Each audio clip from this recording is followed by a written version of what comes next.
एक समय की बात है। एक जंगल में एक बहुत ही खूबसूरत घोड़ा रहा करता था। वह रोज जंगल में घास चरने के लिए जाया करता था। वह जंगल के सभी जानवरों के साथ घुल मिलकर रहा करता था।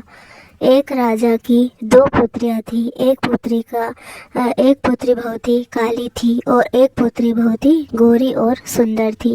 रानी को उसकी काली पुत्री की बहुत ही चिंता होने लगी और राजा उसकी गोरी पुत्री से बहुत ही प्रेम करता था और काली पुत्री से बात तक नहीं करता था। रानी को उसकी काली पुत्री की बहुत ही चिंता होने लगी और रानी उसकी काली पुत्री को हमेशा सजाने और संवारने में लगी रहती है। एक दिन राजा गांव के कुछ काम से और अपनी प्रजा को देखने के लिए महल से बाहर आता है और गांव को देखकर बहुत ही प्रसन्न होता है।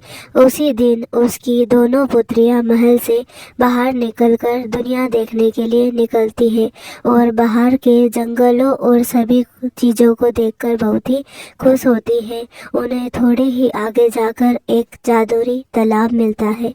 उस जादुई तालाब को देखकर वह बहुत ही दोनों खुश होने लगती है कि ये तालाब कितना सुंदर है, क्या हम इसमें डुबकी लगाएं।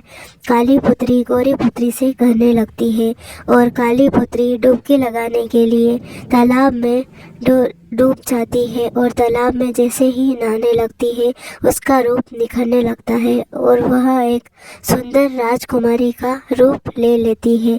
अब वह सुंदर राजकुमारी बनकर बहुत ही खुश हो जाती है और उसकी बड़ी बहन भी यह देखकर बहुत खुश हो जाती है कि मेरी छोटी बहन काली थी वह इतनी खूबसूरत हो गई है।